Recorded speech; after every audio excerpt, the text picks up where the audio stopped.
নির্বাচনী প্রতিদ্বন্দ্বী Hillary Clinton ও কমলা হ্যারিসের নিরাপত্তা ছাড়পত্র বাতিল করেছেন মার্কিন প্রেসিডেন্ট ডোনাল্ড ট্রাম্প। ব্রিটিশ সংবাদ মাধ্যম বিবিসির এক প্রতিবেদনে বলা হয়েছে, এই দুইজন ছাড়াও আরও কয়েকজন সাবেক কর্মকর্তা ও সমালোচকের ক্ষেত্রেও একই ব্যবস্থা নেওয়া হয়েছে।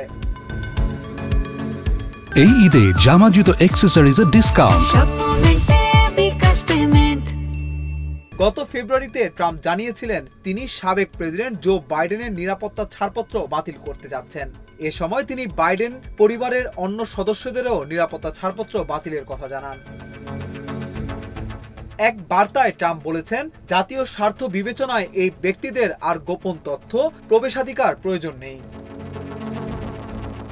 সাধারণত সাবেক মার্কিন প্রেসিডেন্ট ও শীর্ষ কর্মকর্তারা সৌজন্যের খাতিরে নিরাপত্তা ছাড়পত্র পেতেন। এক আদেশে সরকারি দপ্তরগুলোতে তালিকাভুক্ত ব্যক্তিদের প্রবেশাধিকার বন্ধে বিভিন্ন বিভাগ ও এজেন্সির কর্মকর্তাদের নির্দেশ দিয়েছেন ট্রাম্প। ট্রাম্পের দেওয়া তালিকায় থাকা অনেক আইনজীবী যারা তাদের মক্কেলের জন্য বিভিন্ন তথ্যে প্রবেশাধিকার পেতেন, তারাও এখন কিছু কিছু ক্ষেত্রে সমস্যায় পড়বেন।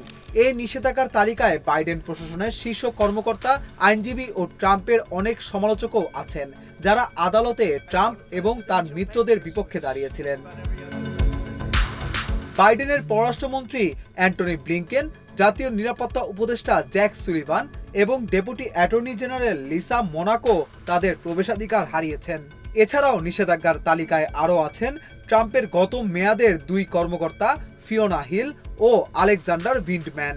এরা দুজনেই 2019 সালে ট্রাম্পের অভিশংসন সংক্রান্ত ট্রায়ালে সাক্ষ্য দিয়েছিলেন। রিপাবলিকান দুই সমালোচক লিজ চেনেই এবং অ্যাডাম কিনজিনগারও নিরাপত্তা ছাড়পত্র হারিয়েছেন।